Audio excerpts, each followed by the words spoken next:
होली के महापर्व पर सद्गुरुदेव डॉक्टर सत्यनारायण गिरी गोस्वामी महाराज जी बैतूल जिले के प्रसिद्ध देव स्थान शिवधाम, जिसे छोटा महादेव भोपाली महादेव के नाम से जाना जाता है, यहाँ पर बैतूल जिले के माँ बगलामुखी साधक शिष्यों के साथ सद्गुरुदेव डॉक्टर सत्यनारायण गिरी गोस्वामी महाराज जी भगवान शिव का दिव्य जलाभिषेक और अपने शिष्य भक्तों को दिव्य संदेश, दिव्य मार्गदर्शन देने के लिए भोपाली महादेव की शिव गुफा में पधारे।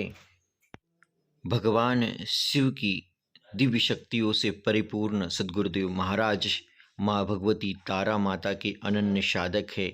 देश महाविद्याओं की सिद्धि प्राप्त दिव्य सद्गुरु महाराज ने इस भोपाली महादेव की दिव्य गुफा में आज से 25 वर्ष पूर्व यहाँ पर कठोर तप किया था, लंबा जप किया था और गुरुदेव जी अपने शिष्य भक्तों को भगवान शिव की साधना, भगवान शिव की पूर्ण कृपा प्राप्त करने का गुप्त मार्ग बताने के लिए इस भोपाली महादेव की गुप्त गुफा में पधारे और गुरुदेव जी ने यहाँ पहुँचकर शिष्य भक्तों को, महाविद्या साधकों को भगवान शिव के दिव्य मंत्र जाप के बारे में, भगवान शिव की साधना के बारे में, भगवान शिव की दिव्य लीला के बारे में गुप्त रहस्य बताए और भगवान शिव के दिव्य मंत्र, भगवान शिव के बीज मंत्र की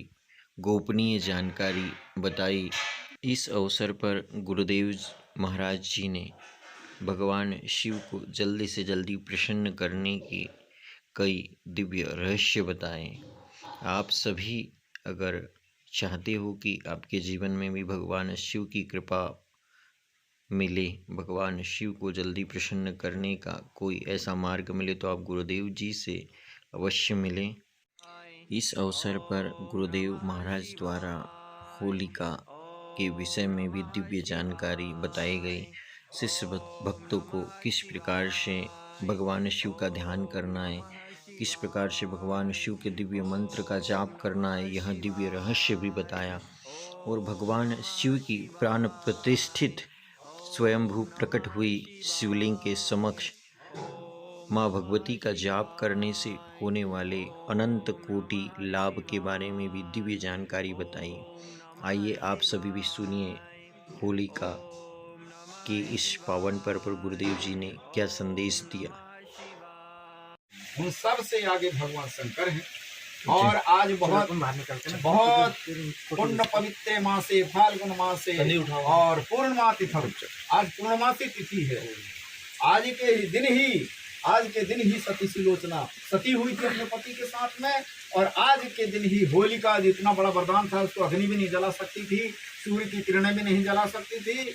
वो एक असत्य का, अधर्म का साथ देने के कारण से उसको भी जलना पड़ा। उसमें धर्म की जय, प्रहलाद की विजय हुई और होलिका का दहन हो गया।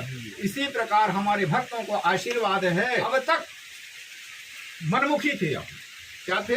मनमुखी थे। उनको ही मूर्ख कहते हैं। मूर्खस्य पंचचिन्हानि, मूर्ख कह देते हैं, पर मूर्ख का मतलब क्या होता है? मूर्खस्य पंचचिन्हानि गर्भी दुर्वचनम यथा हठी चैव विषादी च परोक्तम नैव मन्यते। मूर्खों के 5 चिन्ह होते हैं। हठी, विषाद, आलस्य का, कल ऐसा कर लूंगा, वो ऐसा कर लूंगा, कहो 10 बजे तक सो के न उठे, विषाद में पड़ा रहना।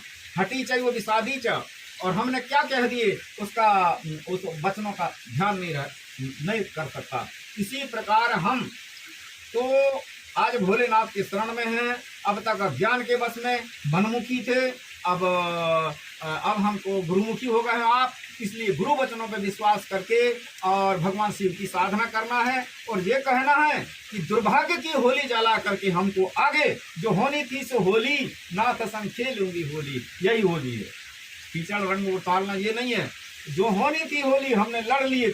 धरती के साथ में भी परा लगाना, धान काटना, गेहूं बोना और खूब कुश्ती खेल ली पृथ्वी के साथ में, लेकिन आज तक उठे नहीं। अब खेती बाड़ी के साथ में कुश्ती और भगवान की भक्ति, इन दोनों को करके और हमको आगे बढ़ना, आगे भविष्य में तो जो होनी थी सो होली नाथ संग खेलूंगी होली, किसी गुरु ज्ञान की होली खेलते हुए हम जीवन के आनंदमय व्यतीत करें। हमारे शिष्य लोगों के लिए, सद्भक्तों को यही आशा है, यही जय भोलेनाथ।